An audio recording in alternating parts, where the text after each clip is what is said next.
وأصحابك يا حبيب الله. الصلاة والسلام عليك يا نبي الله. الصلاة والسلام عليك يا نبي الله وعلى آلك وأصحابك يا نور الله. وعلى آلك وأصحابك يا نور الله. نويت سنة الاعتكاف. نويت سنة الاعتكاف.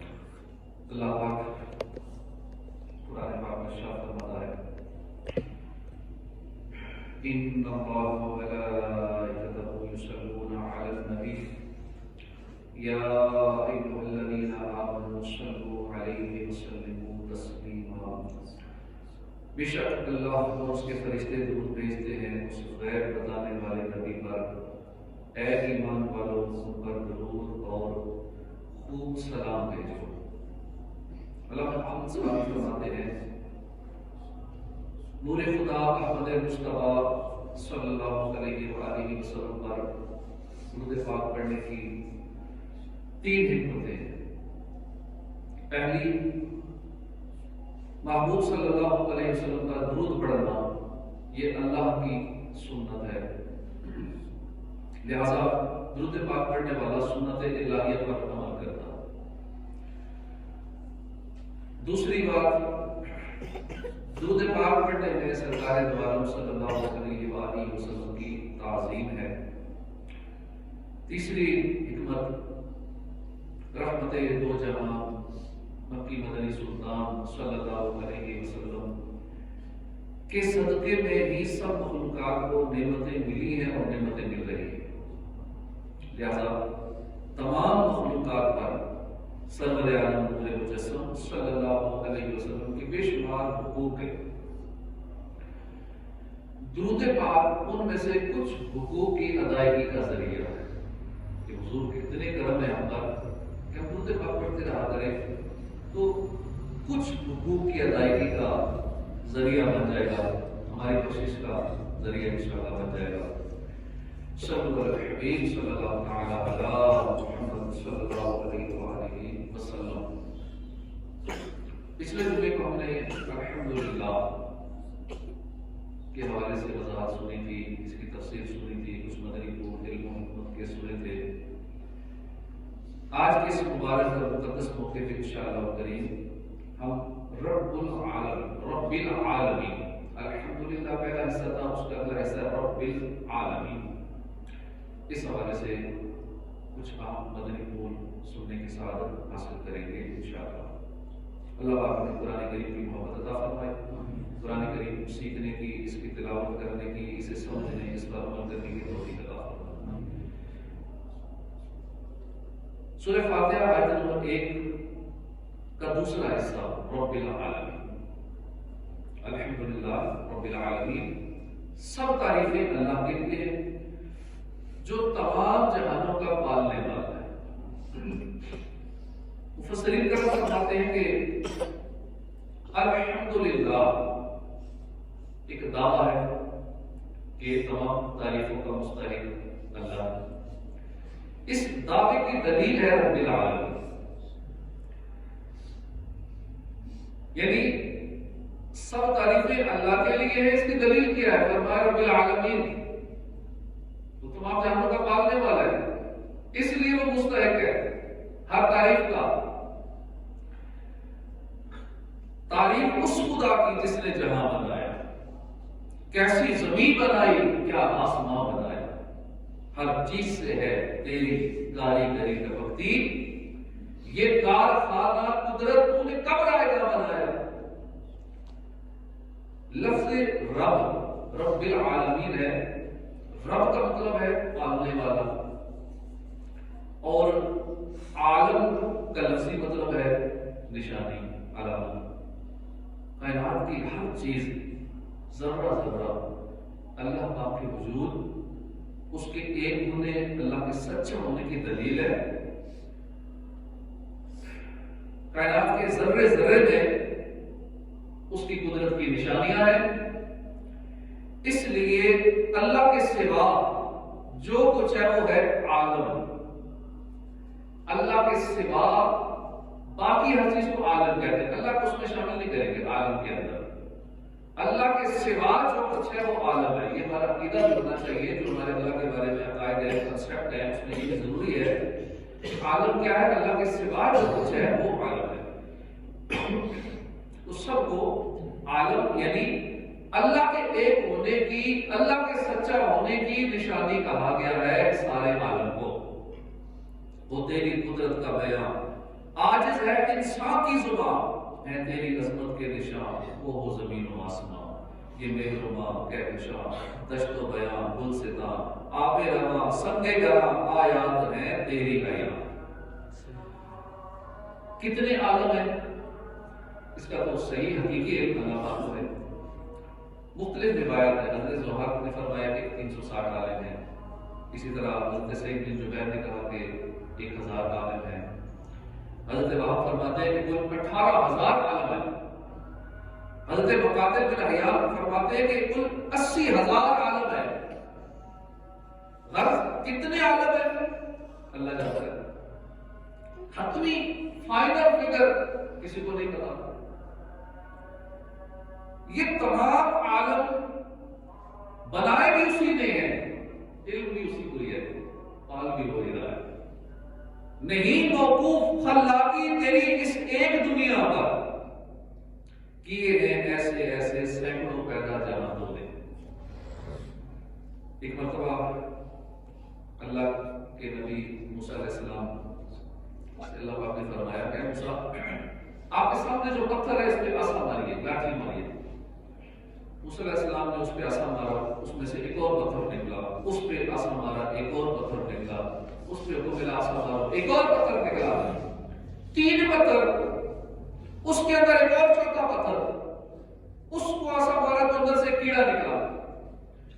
اس کیڑے کے منہ کے اندر کچھ کھانے کی چیز تھی. موسیٰ علیہ السلام بڑے حیران ہوئے کہ 3 پتھروں کی تہ کے اندر اللہ کی یہ مخلوق کیڑا، اور اس کے کیڑے کے منہ میں کھانے کی چیز، رزق. اللہ پاک نے موسیٰ علیہ السلام کو طاقت عطا فرمائی. آپ نے اس کیڑے کی زبان سے یہ سنا، یہ آواز سنی: سبحان من یرانی و یسمع کلامی و یعرف مکانی و یذکرنی ولا ینسانی. پاک ہے وہ ذات جو مجھے دیکھتا بھی ہے، جو میری پکار بھی سنتا ہے. میں اس پتھر کی 3 تہوں کے اندر ہوں اور وہ میرا پتہ بھی جانتا ہے کہ میں کس جگہ ہوں. پاک ہے وہ جو مجھ جیسے چھوٹے سے کیڑے کو بھی نہیں بھولتا، مجھے بھی رزق پہنچا رہا ہے. اللہ اکبر، کیا شان ربوبیت ہے.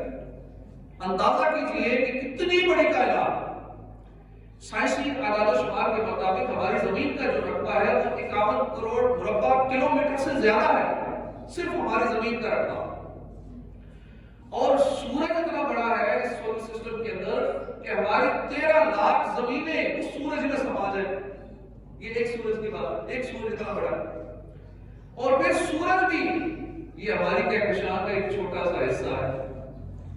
سائنسدانوں کے مطابق جو ہمارا نظام شمسی ہے جس کو ملکی وے کہتے ہیں، اس نظام شمسی میں جہاں سورج، چاند، ستارے، یہ زمین وغیرہ یہ سارے ہیں، اس سولر سسٹم کے اندر یہ کہکشاں جو ہے ہمارے والی کہکشاں یہ اتنی بڑی ہے کہ اگر کوئی 3 لاکھ کلومیٹر فی سیکنڈ کے حساب سے سفر کرے، ہزاروں سال لگ جائیں گے اس کائنات سے، اس سولر سسٹم سے، اس ایک سولر سسٹم سے باہر نکلنے میں.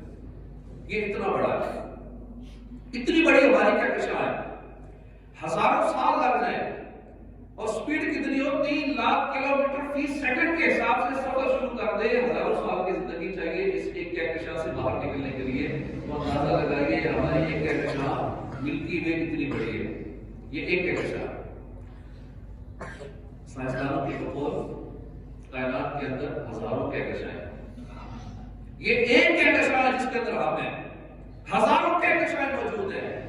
غرض اتنی بڑی کائنات، اس کے مقابلے میں ہماری زمین ایسی ہے جیسے صحرا کے مقابلے میں ایک چھوٹا سا ذرہ.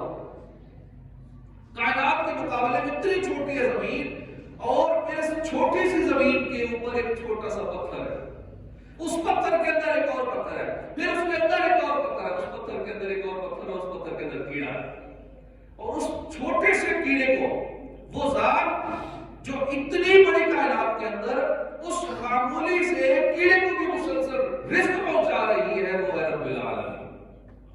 بطون سنگ میں کیڑوں کو پالتا ہے تو ہی، صدف میں گوہر نایاب ڈالتا ہے تو ہی، وہ جنوں انس و ملک ہو کے ہو چرند و پرند تمام نوع خلائق کو پالتا ہے تو ہی، وہ ہے رب العالمین۔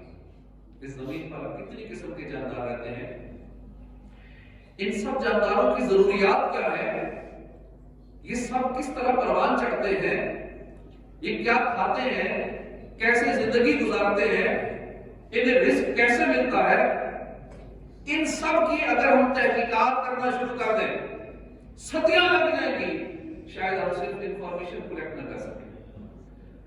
حالانکہ اس دور میں انفارمیشن جمع کرنا، نالج حاصل کرنا بہت ایزی ہو چکا ہے، آرٹیفیشل انٹیلیجنس اور نہ جانے کیا کر جدید سسٹم آ چکے ہیں، اتنا ایزی ہو چکا ہے، گوگل کر کے یوٹیوب سے بہت کچھ کلیکٹ کیا جا سکتا ہے، لیکن ان سب چیزوں کی صرف معلومات اکٹھی کرنے کے لیے صدیاں گزر جائیں، لیکن ہم صرف معلومات ہی نہ اکٹھی کر پائیں، زیادہ دور نہ جائیں اور کسی چیز کی کیا تحقیق میں پڑے، اپنے جسم کو ہی دیکھ لیں، یہ 5-6 فٹ کا جسم، صرف اس جسم کو ہی دیکھ لے تو میں حیران ہو جائے کیسے کیسے نظام چل رہے ہیں۔ سائنس کے مطابق ایک سب سے جو چھوٹی چیز ہے وہ ایک سیل ہوتا ہے، ایک خلیہ ہوتا ہے، بہت سارے خلیے ملتے ہیں، لاکھوں خلیے ملتے ہیں تو ایک پارٹ آف باڈی بنتا ہے، ایک عضو بنتا ہے، پھر اس عضو سے آگے پھر جسم بنتا ہے، اعضاء مل کر جسم بناتے ہیں۔ ایک انسانی جسم کے اندر 300 کھرب سیلز ہوتے ہیں، 300 کھرب خلیات سے مل کر ہمارا یہ جسم بنتا ہے، اور ہر خلیے کے اندر ایک ڈی این اے موجود ہے، سبحان اللہ۔ اور سائنسی اندازہ شمار کے مطابق اگر انسانی جسم کے جو سارے ڈی این اے ہیں یہ اکٹھے کر کے ایک لائن میں جوڑے جائیں تو زمین سے لے کر چاند تک جتنا فاصلہ بنتا ہے اس سے 10 گنا زیادہ بنے گا۔ پاک ہے وہ ذات کہ جس نے اتنے سیلز کو کہ جن کو اگر جن کے ڈی این اے کو جوڑا جائے تو زمین سے چاند تک کا فاصلہ اور 10 گنا اس سے بھی زیادہ بن جائے، ان سب کو ایک چھوٹے سے جسم کے اندر سمو دیا، وہ ہے رب العالمین۔ پھر دماغ کو دیکھ انسانی دماغ چھوٹا سا عضو ہے اور ایسا کمال ہے، کمال کا عضو ہے کہ دنیا کا کوئی کمپیوٹر آج دن تک دماغ کی طرح نہیں ہے، ان دماغ کا مقابلہ نہیں کر سکتا۔ حالانکہ اتنی جدید ٹیکنالوجیز آ چکی ہیں، خودکار آلات، خودکار مشینیں، آرٹیفیشل انٹیلیجنس اور نہ جانے اور بہت کچھ آ چکا ہے، لیکن انسانی دماغ کی طرح کوئی آلہ نہیں کوئی بنا سکتا۔ اللہ نے ایسی کمال کی چیز بنائی ہے۔ ایک انسانی دماغ کے اندر 30 ارب سیلز ہوتے ہیں، 30 ارب خلیات ہیں۔ ہمارے جسم میں ایک پورا اطلاعات کا سسٹم کام کر رہا ہے، اطلاعات کا ایک نظام ہے۔ چولہے پر رکھی ہوئی پتیلی ہے، اس کو ہاتھ لگاتے ہیں اور ہاتھ پیچھے کر لیتے ہیں۔ کیوں کرتے ہیں؟ کیونکہ جیسے ہی گرم چیز کا چھوٹتی ہے یا نقصان والی چیز کو ہم چھوتے ہیں نا، فوراً وہ پیغام رسانی کا کام دماغ تک پہنچتا ہے، دماغ آرڈر کرتا ہے کہ یہ چیز نقصان پہنچانے والی ہے، فوراً دماغ جب حکم دیتا ہے ہاتھ کو ہاتھ پیچھے کر لیتے ہیں۔ کیسا اللہ کا نظام ہے، یہ سارا کیسے ہوتا ہے کہ جیسے ہی ہم ہاتھ پتیلی سے ٹکراتا ہے، ہمارے جسم کے اندر وہ جو خلیات موجود ہیں وہ دماغ کو اطلاع دیتے ہیں، دماغ حکم جاری کرتا ہے کہ پیچھے ہٹ جا، اور آپ پیچھے ہٹ جاتے ہیں۔ اور حیرت کی بات ہے یہ سارا پروسیس غلط جگہ پہ ہو جاتا ہے۔ ہمارے جسم کے کسی بھی حصے سے دماغ کی طرف جو اطلاع جاتی ہے 340 کلومیٹر فی گھنٹہ کی رفتار سے جاتی ہے، ہمارے اندر اتنی سپیڈ سے یہ اطلاع کا نظام کام کر رہا ہے، کتنا اللہ کا کر رہا ہے۔ اگر یہ نظام نہ ہوتا، صرف ہمارے دماغ کے اندر یہ اطلاع کا نظام نہ ہوتا تو نہ جانے ہم کتنے حادثات کا شکار ہو جاتے، جسم سارا جل جاتا، ہمیں پتہ نہیں چلتا ہوا کیا ہے، کوئی حادثہ ہو جاتا، جسم کٹ جاتا، پتہ نہیں چلتا وہ کہاں سے کٹا ہے، اور خون بہ بہ کے سارا خون نکل گیا، بچتے ہی نہ جانے روزانہ کتنے حادثات کا شکار ہوتے ہیں۔ یہ اللہ پاک نے صرف ایک دماغ کے اندر جو پورا ایک اطلاع کا سسٹم رکھا ہے، اس کی بدولت ہم کتنی چیزوں سے بچ جاتے ہیں، کتنے حادثات سے بچ جاتے ہیں۔ پھر ہمارے جسم کے اندر قوت مدافعت، امیون سسٹم جو اللہ پاک نے رکھا ہے، اسی پہ غور کریں کہ جس کی امیونٹی کم ہو جاتی ہے، قوت مدافعت کم ہلکی ہلکی بیماریاں اس کی جان میں چھوڑتی. ایک پوری فوج اللہ پاک نے ہمارے جسم میں امیون سسٹم کی رکھی ہے، اور بایولوجی کے مطابق ہمارے جسم میں موجود روزانہ 1 سے 5 خلیے کینسر کا شکار ہوتے ہیں. روزانہ 1 سے 5 خلیے کینسر کا شکار ہوتے ہیں، اور ہمارا مدافعتی نظام ان کینسر والے خلیات کو مار دیتا ہے. اگر یہ مدافعتی نظام نہ ہوتا تو روزانہ کتنے کینسر کا شکار ہوتے، روز ہمیں کینسر کا باعث لگ جاتا. ہمارا مدافعتی نظام ان خلیات کو مار دیتا، ہمیں کینسر سے محفوظ رکھتا. غور فرمائیے، اگر یہ نظام نہ ہوتا ہم کیسے زندہ رہتے.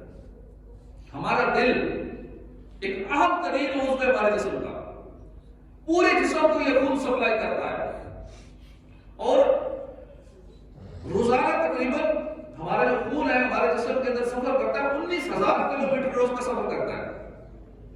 لیکن سارا وہ کیسے چل رہا ہے ہمیں کچھ پتہ نہیں، ہماری توجہ بھی اس طرف نہیں ہے. اور یہ سارا سفر دل کے ذریعے ہو رہا ہے. یہ سارا پروسیس سفر کون کروا رہا ہے؟ ہمارے خون کو ہمارا دل کروا رہا ہے. دل خون کو پمپ کر رہا ہے، اور روزانہ 19,000 کلومیٹر کا سفر کر رہا ہے. ہم سے 5 کلومیٹر سفر نہیں ہوتا، اور اللہ پاک نے اندر کے سفر کیسے کیسے ختم کر دیا. پھپھڑے جس سے ہم آکسیجن اندر لے جاتے ہیں اور پھر وہ اس کا پروسیس کرتا ہے، باہر سے آکسیجن لیتا ہے، کاربن ڈائی آکسائڈ باہر نکالتا ہے. یہ پھپھڑوں کا کام ہے. اور جب ہم آرام سے سو رہے ہوتے ہیں تو 1 منٹ کے اندر 9 لیٹر آکسیجن لیتے ہیں، اور جب ہم جاگ رہے ہوتے ہیں تو 1 منٹ کے اندر 18 لیٹر آکسیجن لیتے ہیں. یہ ساری آکسیجن ہمیں مفت مل رہی ہے. سوتے ہوئے بھی آکسیجن مل رہی ہے، جاگتے ہوئے بھی آکسیجن مفت مل رہی ہے. رب کائنات جو ہمیں مفت میں آکسیجن عطا فرما رہا ہے، اگر ہمیں یہ آکسیجن پرچیز کرنی پڑتی، خریدنی پڑ جاتی تو کنگال ہو جاتے. جن کو آکسیجن کے سلنڈر لینے پڑتے ہیں ان سے پوچھئے کہ اللہ کا کتنا ہم پہ کرم ہے کہ ہمیں سوتے ہوئے بھی 9 لیٹر آکسیجن عطا فرما رہا ہے، ہمیں جاگتے ہوئے بھی 18 لیٹر آکسیجن عطا فرما رہا ہے. وہ ہے رب العالمین. ہمارے گردے، ہماری کڈنیز، خون صاف کرنے کے پورا نظام ہمارے اندر اللہ پاک نے رکھا. ایک گردہ 140 گرام کا ہوتا ہے، ایک چھوٹا سا گردہ ہوتا ہے، اور اس میں اللہ پاک نے 10 لاکھ چھلنیاں اس گردے کے اندر رکھ دی. کیسا نظام رکھا. اگر ان چھلنیوں کو کھول کر بچھایا جائے تو 105 کلومیٹر کی لمبی لائن بن جاتی ہے. اتنا بڑا نظام اللہ پاک نے ایک چھوٹے سے 140 گرام کے گردے کے اندر رکھا ہے. وہ ہے رب العالمین.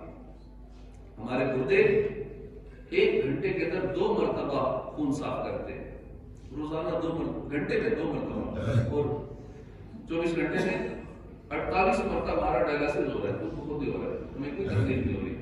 سوئیاں چبانے کی تکلیف، جو ہفتے میں 1 بار ڈائلسس کرتے ہیں ان سے پوچھیے، لاکھوں روپے خرچ ہو جاتے ہیں. پھر ہی بندے کو پتہ چلتا ہے بچے گا یا نہیں بچے گا. کتنے انتقال کر جاتے ہیں گردوں کی خرابی کی وجہ سے.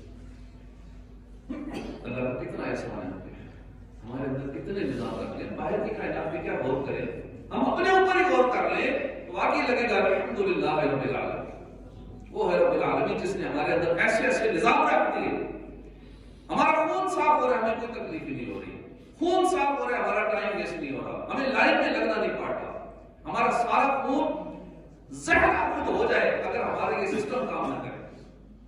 رب کی قدرت، مفت میں سارا کام ہو، ہمیں کوئی پیسہ نہیں لگانا پڑتا. جگر، یہ ہمارا مصروف ترین عضو ہے ہمارے جسم میں، اور وقت بزی رہتا ہے. اور ہمارا یہ جگر ایسی مشین ہے جو 500 کام سر انجام دے رہا ہے، بلکہ 500 سے زیادہ کام صرف ہمارا لیور جگر کام کر رہا ہے. اتنے کام کر رہا ہے. جو ہم گوشت کھاتے ہیں نا، یہ سب میں زہر ہوتا ہے، ہمارا جسم اس کو پروٹین میں کنورٹ کرتا ہے. کیسا اللہ پاک نے ہمارے اندر یہ نظام رکھا. ہمارا جگر اس کو فوراً پروٹین بنا دیتا ہے اور وہ ہمارے لیے فائدہ مند ہو جاتی ہے. ہر سیکنڈ میں ہمارے خون کے 1 کروڑ خلیے مر جاتے ہیں، ڈیڈ ہو جاتے ہیں. اور اگر یہ مردہ خلیے ہمارے جسم کے اندر مرے ہوئے رہ جائیں تو ہمارے جسم کو نقصان ہو جائے. مگر ان کروڑوں مرے ہوئے خلیوں کو دوبارہ پروسیس کر کے دوبارہ ان سے ریڈ سیل بنا دیتا ہے. پھر ہمارا نظام دیکھ لیں، کھاتے ہیں ہضم ہو جاتا ہے. ایک لقمہ جو مزے سے منہ میں ڈالتے ہیں، چباتے ہیں، کھاتے ہیں، یہ ایک لقمہ پیدا ہونے سے لے کر ہضم ہونے تک، جسم کا حصہ بننے تک کتنے مراحل سے گزرتا ہے، سینکڑوں مراحل طے کرتا ہے۔ بیج زمین کے اندر ڈالا جاتا ہے، بارش ہوتی ہے، بیج کو وہیں پہ خوراک ملتی ہے، بیج اوپر اور نیچے سے پھٹ جاتا ہے، نیچے جڑ بنتی ہے، اوپر کوپل نکل آتی ہے، کوپل پر خوشہ لگتا ہے، اس میں دانہ پیدا ہوتا ہے، سورج اس کو گرمائش دے کے پکا دیتا ہے، اس سے لقمہ بنتا ہے، ہمارے منہ میں جاتا ہے۔ اب نظام کا کام شروع ہو جاتا ہے۔ ہمارا معدہ، آنتیں، پھر اس میں موجود ہزاروں بیکٹیریا اور دیگر جرثوموں میں ان کے ذریعے کھانے کی باریک ٹکڑے بنے، پھر جگر اور دیگر کے اعضاء کی مدد سے انہیں مختلف غذائی اجزاء میں تبدیل کر کے پورے جسم میں تقسیم کر دیا جاتا ہے۔ جب ہم کھانا کھا رہے ہوتے ہیں تو ہمارے دماغ بھی کام کر رہا ہوتا ہے کہ یہ فلاں کھانا اندر جا رہا ہے، اس کے مطابق معدے کو آرڈر ہوتا ہے کہ آپ اس کے لیے ایسی ایسی تیزابیت پیدا کرو، اب اس کے مطابق تیزابیت پیدا ہوتی ہے، ہمارا معدہ اس کو ہضم کرتا ہے۔ اللہ اکبر۔ اندازہ کیجئے کہ ایک انسانی جسم کی پرورش کے لیے کس نرالے انداز میں اللہ پاک کی ساری پرورش کا پروسیس کر رہا ہے۔ ان سب باتوں کو جان کر زبان پہ یہی آتا ہے، ساری باتیں جان کر کہ تو بڑی برکت والا ہے، رب العالمین، فتبارک اللہ رب العالمین۔ مفسرین تلاوت بڑا پیارا یا مدنی پھول ہمیں دیتے ہیں، فرماتے ہیں کہ اللہ پاک تمہاری ایسی پرورش فرما رہا ہے جیسے تم ایک ہی دنیا میں اس کے بندے ہو۔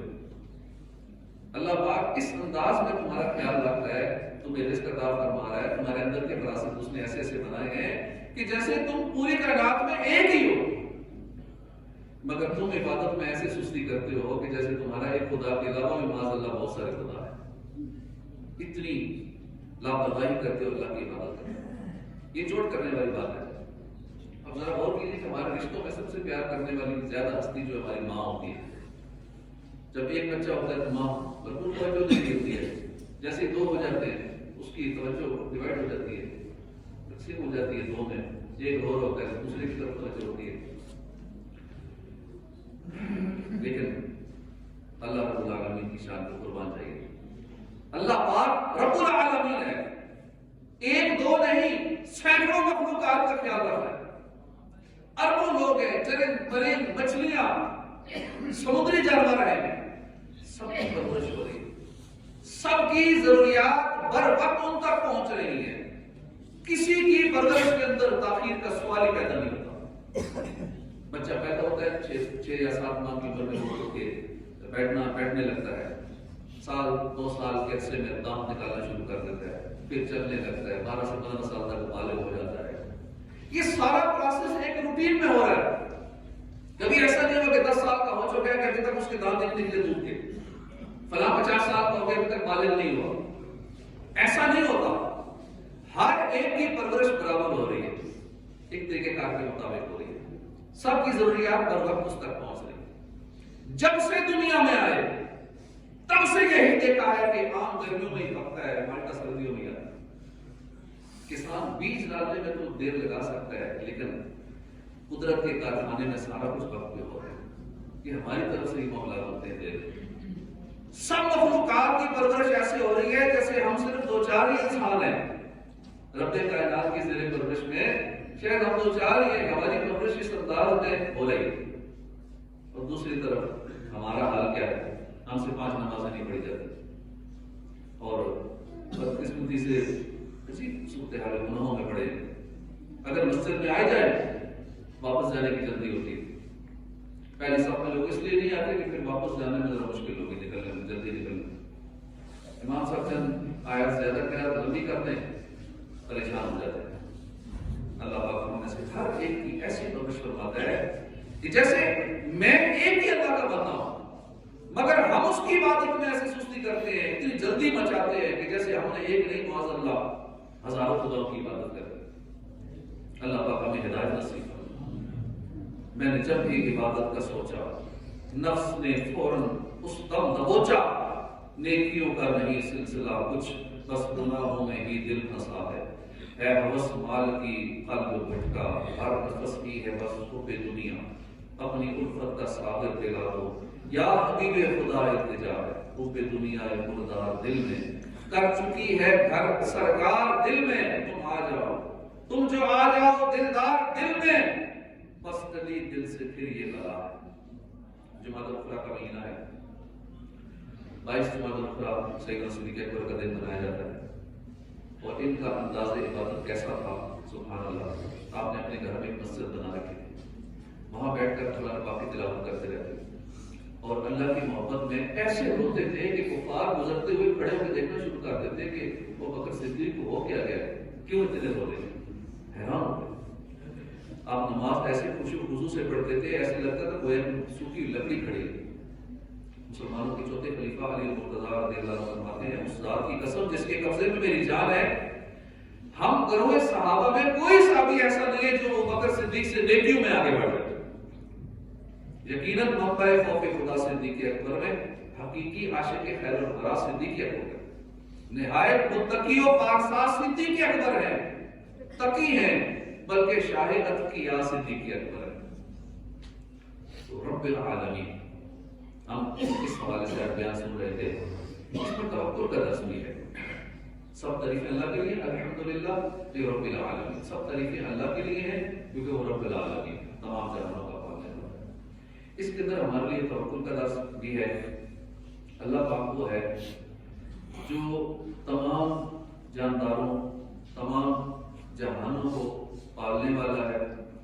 اب اس زمین پر اربوں خربوں جاندار ہے، رب کائنات سب کو رزق عطا فرماتا ہے، پھر بھی اس کے خزانے میں کمی نہیں آتی۔ ذرا غور فرمائیے کہ جو اربوں خربوں جانداروں کو رزق عطا فرما رہا ہے، پانی کے اندر مچھلیوں کو عطا فرما رہا ہے، کس مچھلی کو کتنے ٹن گوشت چاہیے، کیا خوراک چاہیے، اسے بھی دے رہا ہے، تو اگر وہ مجھے اپنے خزانے سے کچھ دے گا تو کون سی کمی آئے گی؟ اس کے خزانے میں کوئی کمی نہیں آئے گی۔ اس لیے ہمیں رزق کی فکر میں مارا مارا کرنے کی بجائے، دوسروں کے آگے ہاتھ پھیلانے کی بجائے، ہمیں چاہیے کہ اس رب کریم کے حضور جھکیں، اس کی عبادت کریں، اس پر بھروسہ کریں، اس پر توکل کریں، یہ ٹینشن نہ رکھیں کہ اگر یہ جاب چلی گئی تو میرا کیا بنے گا، اگر یہ کاروبار ختم ہوگا تو پتہ نہیں میرا کیا بنے گا۔ اب اچھا کام چل بھی رہا ہوتا ہے تو لوگ ٹینشن میں ہوتے ہیں، اچھا کاروبار چل بھی رہا ہے تو ٹینشن نہیں ہے کہ ختم نہ ہو جائے، اچھی جاب چل رہی ہے پھر بھی ڈر ہے ختم نہ ہو جائے، مسئلہ اگر ختم ہوگی تو کیا بنے گا، کسی ٹینشن میں رہو، توکل کرو اور سکون زندگی گزرے گی۔ ہمیں رزق کی فکر میں نہیں رہنا چاہیے، ہمیں فکر کرنی ہے، مغفرت نہیں کرنی ہے کہ نزا کے وقت میں کیسے تکلیفیں سہوں گا، قبر میں اکیلا کیسے رہوں گا، قبر میں سوالات کے جوابات نہ دے سکا تو میرا کیا بنے گا، میدان محشر میں میرا کیا بنے گا، قیامت کے دن نفسا نفسی کا عالم ہوگا، میرا وہاں پر کیا بنے گا، میں پورے صراط کیسے پار کروں گا، یہ فکر ہونی چاہیے۔ مسلمانوں کے پہلے خلیفہ ابو بکر صدیق رضی اللہ عنہ کا توکل کیسا تھا، تبوک کے موقع پہ جو ہم سنتے رہتے ہیں، جب حضور نے اللہ کی راہ میں خرچ کرنے کی ترغیب دلائی، سارے صحابہ نے اپنے استطاعت اپنا حصہ ڈالا، صدیق اکبر اپنے گھر کا سارا سامان لے حضور کی قدموں میں لا کے رکھ دیا۔ حضور نے پوچھا ابو بکر گھر کے لیے کیا چھوڑا؟ عرض کی یا رسول اللہ، اس کا رسول کا نام، میرے لیے اللہ اس کا رسول ہی کافی۔ ایسا ہوتا ہے توکل، یا رسول اللہ گھر والوں کے لیے اللہ اس کا رسول ہی کافی ہے، کیسی جلال شان ہے۔ جو مال کے حصے میں اللہ رسول کو بھولتے ہیں، نمازیں نہیں پڑھتے اور نہ جانے کہاں کہاں گھومتے پھرتے رہتے ہیں، کافروں کی عمارتیں دیکھ کر، ان کی ترقیاں دیکھ کر، ان کی دنیاوی معاملات دیکھ کر للچائی ہوئی نظروں سے دیکھتے ہیں، ان کے لیے کیسی زبردست نصیحت ہے کہ ہم رب العالمین کے بندے ہیں، ہمارے لیے اللہ اور اس کا رسول کافی۔ لگاؤ تو لو اپنی اس سے لگاؤ، جھکاؤ تو سر اس کے آگے جھکاؤ جو رب العالمین۔ پھر اس کے اندر محنت کا درس بھی ہے جو ہم نے درس سنا، رب العالمین۔ اس کے اندر آخری جو مدنی پھول ہے وہ ہے محنت کا۔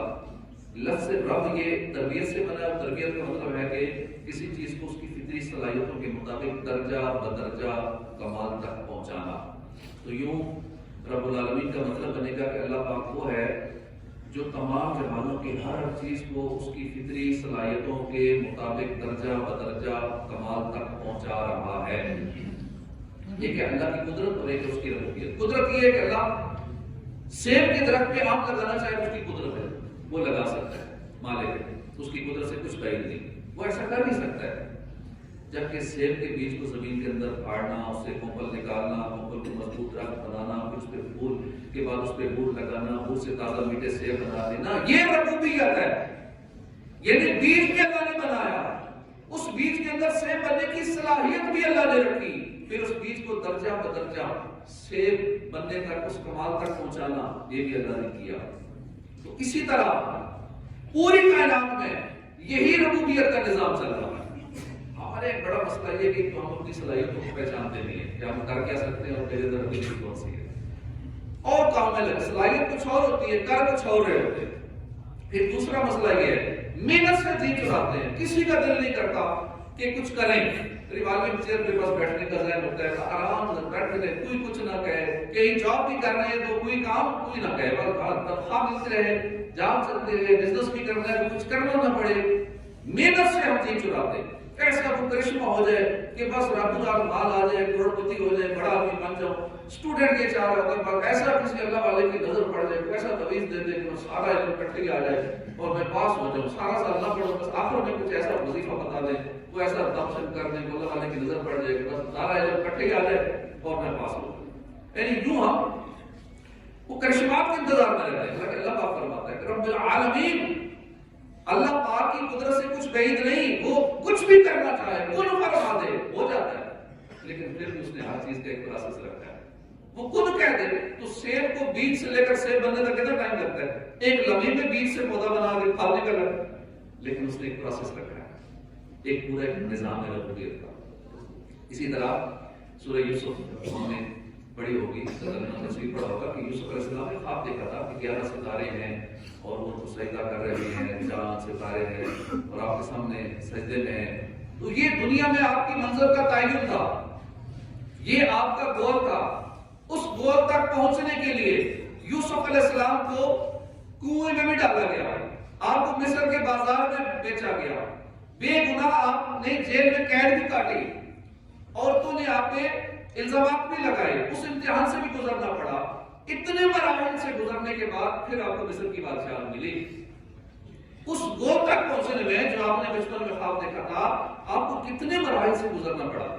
اللہ چاہے تو ڈائریکٹ ان کو بادشاہ بنا دیتا، وہ تو کن فرمایا کہ سب کچھ ہو جاتا ہے، لیکن ایک مراحل سے ایک مرحلے سے گزرنا پڑتا ہے، مشکلات سے گزرنا پڑتا ہے، ہزاروں مشکلوں کے بعد پھر جا کے آدمی اپنی منزل تک پہنچتا ہے۔ اسی طرح ابوبکر صدیق رضی اللہ عنہ یہ روزانہ جب ایمان لائے حضور کی بارگاہ میں حاضر ہوتے، یا رسول اللہ ایمان کیا ہے، حضور بتاتے، آپ اس کے مطابق عمل کرتے، اگلے دن پھر آ جاتے، یا رسول اللہ ایمان کیا ہے، روز ایک ہی سوال کرتے، ایمان کا درجہ حضور بتاتے، آپ اس پہ عمل کرتے، اس درجے پہنچ جاتے، اگلے دن پھر آ جاتے، یا رسول اللہ ایمان کیا ہے، حضور پھر ایمان کا اگلا درجہ بتاتے، آپ اس کے مطابق عمل کرتے، ایک دن میں ایمان کا وہ درجہ طے کر لیتے، اگلے دن پھر آ کے وہی سوال کرتے کہ حضور تو چاہیں تو ایک نگاہ میں سارے مناظر طے کرا دیتے، ایک ہی نگاہ میں اللہ کے محبوب ایمان کے اس آخری درجے تک پہنچا دیتے، لیکن مرحلہ ترتیب سے روزانہ ایک ایک درجہ طے کراتے گئے اور ایمان کے سب سے اونچے درجے پہ پہنچا دیا اور فرمایا کہ تمام اہل زمین والوں کا ایمان ایک پڑھنے میں رکھا جائے، ابوبکر کا ایمان دوسرے پڑھنے میں رکھا جائے تو ابوبکر کا ایمان سب سے غزنی ہو جائے۔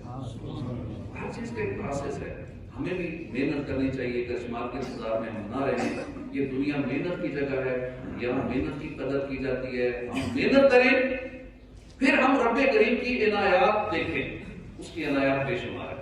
کسی بھی کام میں اچھی طرف محنت کرتا ہے کامیاب ہو جاتا ہے، کوئی غلط کام میں محنت کرتا ہے وہ کامیاب ہو جاتا ہے، تو ہمیں محنت کرنی چاہیے۔ اگر دنیا میں کچھ لینا ہے محنت کریں، اپنی آخرت بہتر بنانی ہے تو محنت کرنی پڑے گی۔